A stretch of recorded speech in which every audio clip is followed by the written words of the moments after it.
Hi guys, I've watched a few videos recently, or videos and read some blog posts that I thought were really interesting ideas, and they were top fives, but mainly top five books.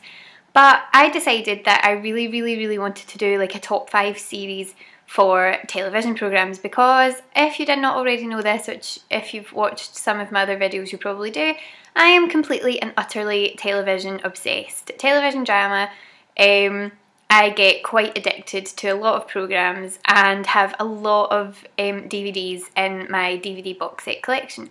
So I thought that I would start my own little top 5 series. I watched a really interesting video the other day from a girl called Michelle. Now I feel really bad because right at this moment I can't remember her channel name, but I will put it I'll link it somewhere around about here.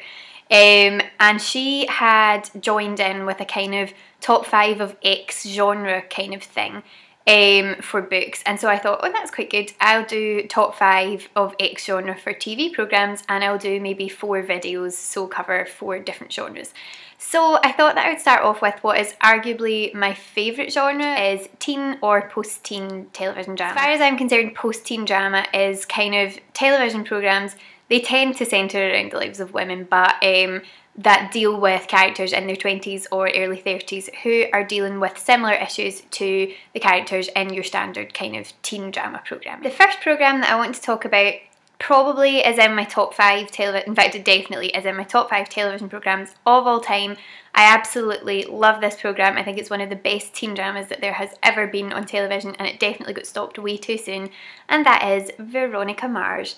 Now, this is my beloved, apologies for the still chip nails by the way, this is my beloved Veronica Mars box set, which is actually French, it's in French across the front, because I couldn't get a sort of UK version. They didn't release one, which was terrible. But this is my 3-season box set of Veronica Mars, starring the amazing Kristen Bell, who's one of my favourite actresses, and I just think that this is one of the best teen dramas that there has ever been. Essentially, I'll give you a kind of nutshell summary of it. Veronica Mars is a teenage detective. She lives in California in a town called Neptune with her dad. Her best friend, at the very beginning of the pilot episode, her best friend has been murdered a few months before, and basically the first season is Veronica desperately trying to figure out what happened to her best friend, while in each individual episode dealing with sort of helping people at school or people in her town with the problems that they have and solving maybe sort of problems that they have. And it just is absolutely amazing. It's a complete mix of sort of teen drama and noir, so if you're a kind of film noir fan, you will really like this programme.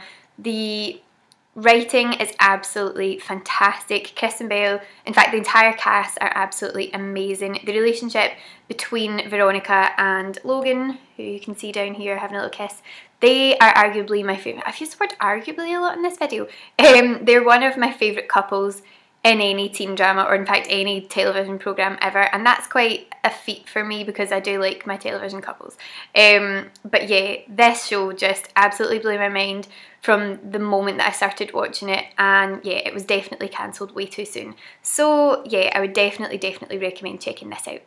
The next programme that I want to talk about definitely fits into the post-teen drama kind of category, or I would say it does anyway, and that is, again, this might be in my top 2 programmes ever, which is something, and that is the Canadian show Being Erica.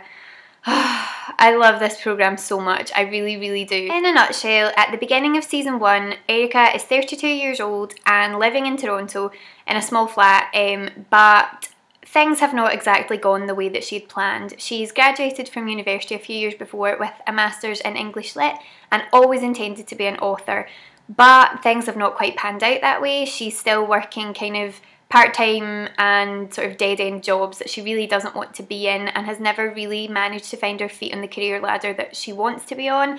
Her relationships seem to keep failing, she always picks the wrong guy, and she's grown up in a pretty sort of secure family environment. They have their troubles, her parents are separated, but she's sort of grown up in an environment that has expected her to kind of flourish and do well as a sort of grown up out in the real world, and she absolutely hasn't. And we meet her in the pilot episode absolutely at her lowest point, just thinking, where on earth is my life going? So to anyone who's graduated recently and is worried about finding a job and is struggling to find a job and is starting to worry about what the future holds, this is a really, really good programme to watch, because I got into being Erica via watching one episode on E4 one day not long after I graduated, and I was in a panic going, what on earth am I going to do with my life? And watching this programme, which is a perfect blend of sort of realism in terms of the life that Erica's leading and the problems that she has, played by the way by the lovely Erin Carplick, who is just amazing.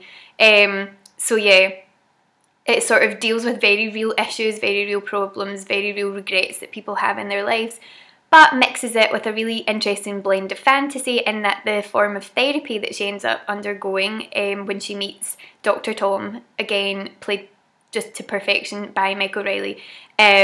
She meets Dr. Tom and he takes her on this journey of time travel therapy, which basically sends her back in time to have a look at things that she regrets and figure out maybe what she would have done differently had she the chance to do it over. So it's an amazing, amazing programme, 4 seasons of just amazing television, and can't recommend it enough. Next on the list is a programme that is still ongoing. The 2 that I have looked at so far have both already finished, but this one is still going strong, and it is a very sort of typical blend of teen drama and fantasy, and that is The Vampire Diaries. Now, I put off, oh sorry for the glare, I put off watching this for ages because, much to my shame, I kind of just put it in the Twilight kind of zone. The Twilight zone, oh my god, you know what I mean. I put it, I sort of like bunched it in with Twilight and just thought, no, I'm not gonna like this, it's gonna be ridiculous. And then I saw the box set of season 1 for like £5 or something in Asda one day, and I thought, do you know what? I'm not really watching anything at the moment. I always like to have a sort of box set on the go. I'll give it a try, and oh, I'm so glad that I did, because this is such a good show. I mean, I haven't read any of the books, but first of all, I mean, the cast is just, oh, my nails are ridiculous. The cast is so attractive. I mean, every single person in this show is just ridiculously attractive, and that's half the appeal of teen dramas. Usually they have a ludicrously sort of attractive cast that just makes the whole thing even more escapist than it already is. But on top of that, the storylines and the writing in The Vampire Diaries is actually so, so strong. I think that the sort of background and the history that they're building up, the sort of mythology behind the vampires, and of course there's werewolves, there's witches, there's all your typical fantasy kind of things going on. But the way that they're building that history, and they're building the kind of history of how vampires came to be and all that kind of thing, which sounds mad, it's actually really fascinating, and I find myself kind of watching it going, oh my god, like, and what happened then, and like, how did this sort of come to be? And it is quite complicated actually, the sort of the way that they've built it up. It's sort of turned into a bit of a complex history, but absolutely fantastic. Really, really love it. As I say, it's still ongoing, so you can sort of, if you can catch up on it, you can jump right in and keep watching it. It's on ITV2, and I think the acting's really good, writing's really strong, love triangle here on the front cover, fantastic love triangle. I really, really have got myself sort of invested in this love triangle, which is always a good sign for me, and yeah, definitely one to watch. Next on the list is my ultimate comfort food TV, if you know what I mean, that kind of programme that just anytime you're feeling a bit rubbish, you've had a really long day, you're feeling really tired and you just want to sit about and watch something that makes you feel nice and warm and fuzzy. That sounds weird, but this is my ultimate comfort food TV, and it's Gilmore Girls.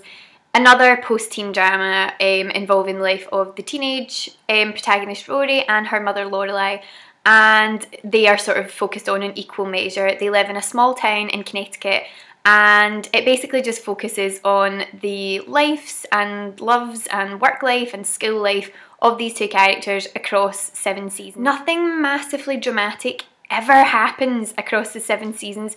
It's not one of these programs like Vampire Diaries where you've got death and, you know, people being attacked and crazy stuff happening every episode. It's very mellow, not a lot of kind of crazy stuff ever really happens. The biggest drama there ever really is if these 2 ever sort of fall out, which is a horrible time in Gilmore Girls history.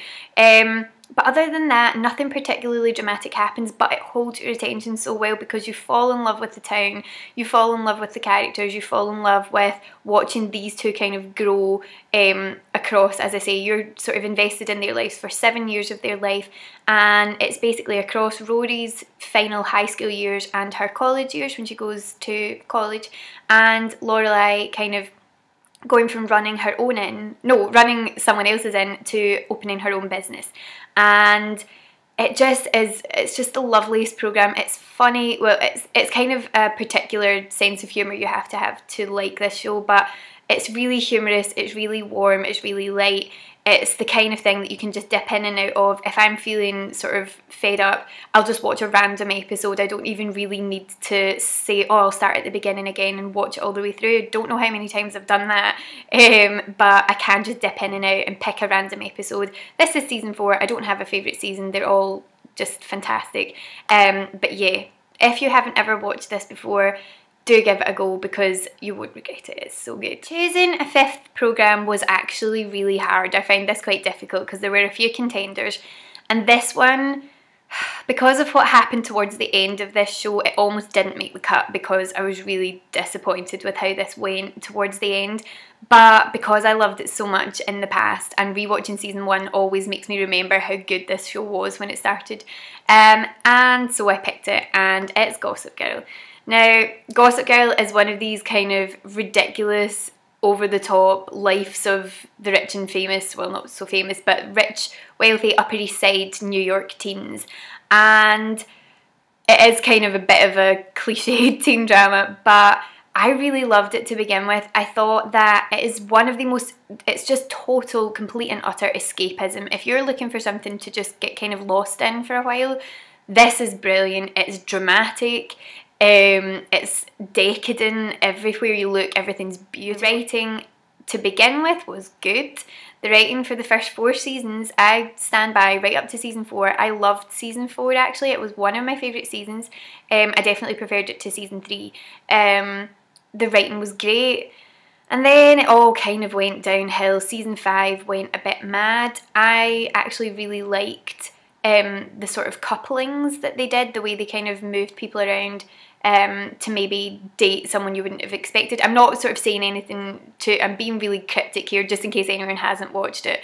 I kind of liked that. A lot of people didn't though. And then by season 6, I think they realised they'd split their fan base directly down the middle by having a sort of weird love triangle that really did split their fans. And by season 6, they had sort of gone, how do we fix this? Okay, we'll just take everything straight back to square one, the way it was way back here when they were, you know, 16, 17-year-olds in high school. We'll take it all the way back to there and just kind of start from scratch and pair people up with who we think they want them to, who we think the audience want them to be paired with. And I don't know, I didn't like it. I didn't like what they did to it. I didn't like how they finished it. I felt the writing got a little bit too sort of lax. It sort of was lacking something towards the end. It lost its sort of it lost its flair, I felt. But anyway, because I loved it so much back in the day, and it reminds me of whenever I watched the first couple of seasons, I remember how much I loved it. And as I say, I thought season 4 was really strong, so it made the cut. So yeah, I would definitely give Gossip Girl a go, but do be prepared to probably be a little bit let down by the end of season 5 and season 6. So that is it for my top 5 teen and post-teen television dramas of all time. Yeah, in terms of this little mini series, I hope you enjoyed the first episode, I guess, and I will be back again with the next instalment in the next few days. Thanks for watching, guys. Bye!